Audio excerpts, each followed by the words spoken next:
सोनकार, जय सोनकला। आज आपके समक्ष मन की बात राजेश वर्मा के साथ सीरियल का पार्ट 143 लेके आ रहा हूँ भैया।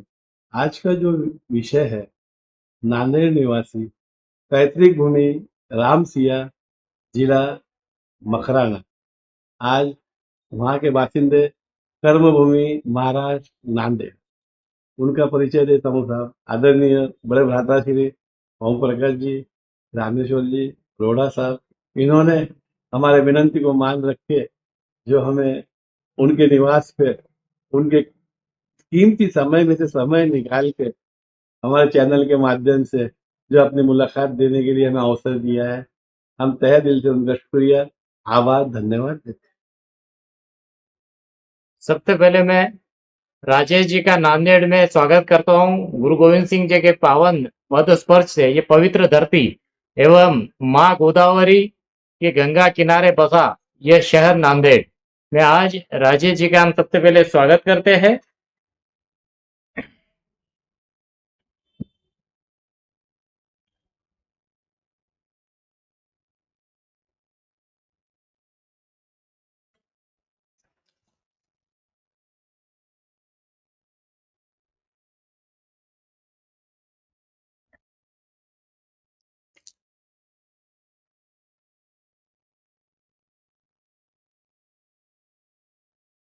आदरणीय बड़े भैया जी ने जो हमें प्यार, स्नेह, अपनापन दिया, यह देख के दिल बाग बाग हो गया।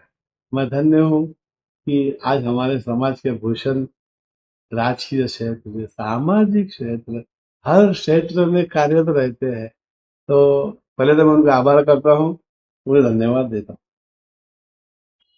स्वागत है साहब। आदरणीय भाई साहब, हम आपसे पहला सवाल जो पूछते हैं वो यह है, आजकल जब मैं देखता हूँ हमारे सोनकार समाज में एक नई परंपरा चालू है, प्री वेडिंग शूट। आप इसके बारे में अपने मनोगत व्यक्त करिए। ये कहाँ तक सही है, कहाँ तक गलत है? विवाह एक पवित्र बंधन है और इसकी पवित्रता रखना अपना सबका कर्तव्य है। इसके लिए सतर्कता बहुत जरूरी है। पहले कभी भी ऐसी घटनाएं नहीं होती थी कि शादी से पहले मिलना, प्री वीडियो शूटिंग करना और उसके वजह से शादियों टूटना या बहुत सारे जो है दुष्परिणाम उसके सामने आते थे। मैं इसका घोर विरोधक हूँ। मैं बिल्कुल भी इसके अंदर ये नहीं करता हूँ कि भाई प्री वेडिंग शूटिंग होना चाहिए, फोटो शूट होना चाहिए। सनातन धर्म में अपनी ये जो है इसकी परमिशन देता नहीं है अपने को। मैं सभी समाज बंधुओं से निवेदन करता हूँ कि प्री वेडिंग शूटिंग पूरे भारत भर में अपने समाज में या अन्य समाज में, सभी समाज में ये बंद होनी चाहिए। ये प्रथा बिल्कुल ही गलत प्रथा है। इसके बहुत सारे दुष्परिणाम अपन ने देखे हैं। मैं किसी के भी नाम नहीं लेना चाहता हूँ। मैं इतना ही कहता हूँ सभी से कि कोई भी इसके अंदर फ्री वीडियो शूटिंग जो है नहीं करना चाहिए। आदरणीय दूसरा सवाल यह है, आज जब मैं देखता हूँ मन को बड़ी वेदना, पीड़ा, हमारे सामाजिक कार्य, हमारे सनातन धर्म के सांस्कृतिक कार्य, हमारी जो भावी युवा पीढ़ी है जिसके तरफ हम नजर लगा के बैठे हैं कि ये कुछ तो भी करेंगे, और जब मैं देखता हूँ सामाजिक कार्य में, सांस्कृतिक कार्य में नादारा इनकी उपस्थिति अल्प, तो इसकी क्या वजह है कि हमारे युवा पीढ़ी हमारी सामाजिक संगठन संस्कृति से दूर होते जा रहे, क्यों होते जा रहे? शिक्षा एक बहुत ही महत्वपूर्ण विषय है। हालांकि समाज के अंदर काफी बच्चे बच्चियां जो है शिक्षा जो ग्रहण कर रहे हैं, बड़े बड़े उच्च पद पर भी जा रहे हैं, लेकिन साथ ही साथ एक संस्कृति अपनी जो है, समाज के प्रति अपना ध्येय क्या है, अपन अपना कर्तव्य क्या है, इसके प्रति अपन खुद बच्चों को ये शिक्षा नहीं दे पा रहे, जिसकी वजह से अपने ही बच्चे संस्कृति से दूर हो रहे हैं। समाज के अंदर किस प्रकार से उनका योगदान होना चाहिए, उसके लिए भी अपनी जो पीढ़ी, भावी पीढ़ी जो है यह आगे नहीं आ रही है। एक तो व्हाट्सएप है और बाकी भी बहुत सारे अन्य क्षेत्र से जुड़ गए, इसके लिए समाज से वो दूर होते जा रहे हैं। वैसे भी आज के तारीख में समाज के जितने पहले स्नेह मिलन होते थे, दिवाली के ऊपर हो या अन्य होली पे हो, वैसे अपने को देखने को नहीं मिलते। बहुत कम जगह पर है जो बहुत अच्छी तरीके से समाज एकजुट होके चल रहा है। वर्तमान परिस्थितियों को अगर अपन देखते हैं कि आज जो राजनीति का जो विषय है, मैं किसी का भी नाम नहीं लेना चाहता या टिप्पणी भी नहीं करना चाहता, लेकिन वर्तमान परिस्थिति को देखते हुए अपने ही समाज की जो पीढ़ियां है आगे आने के लिए तैयार नहीं हो रही है।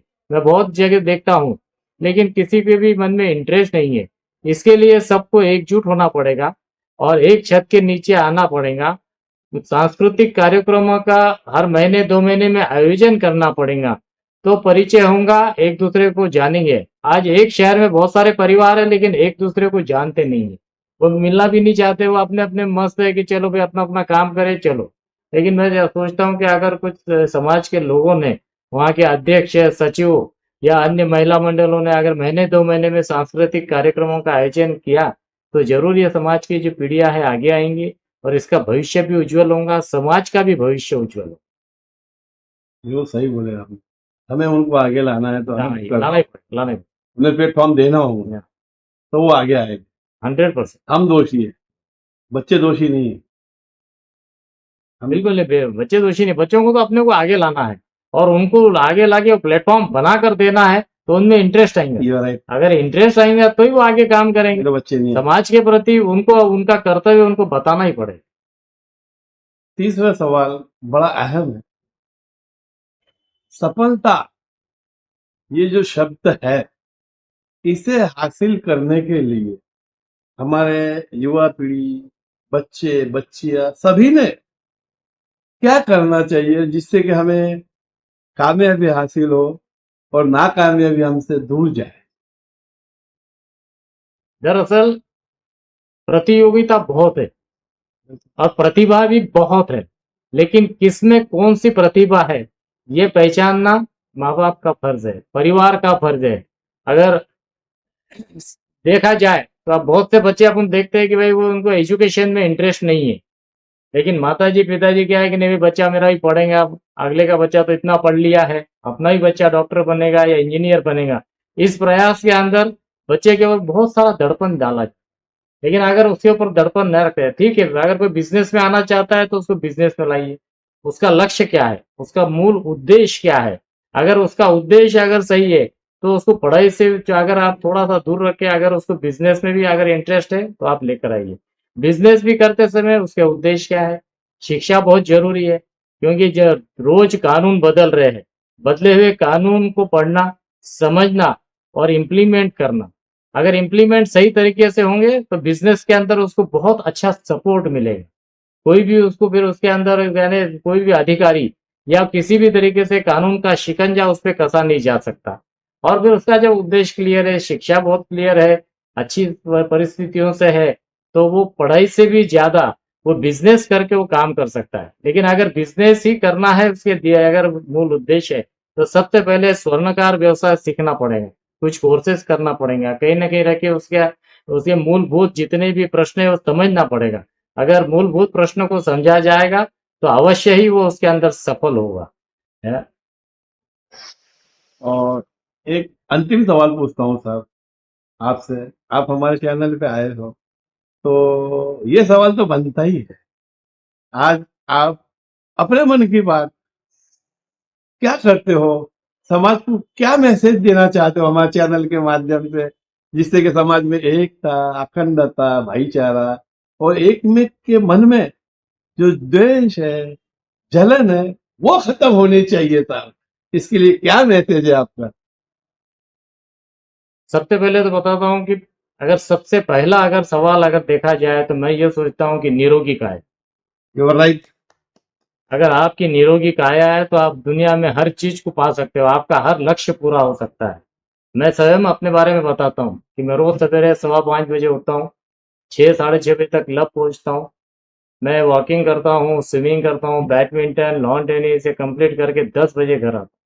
6 से 10 बजे तक का मेरा गोल्डन पीरियड है मेरे जीवन का, जो मैं मेरे क्लब के अंदर बिताता हूँ, है।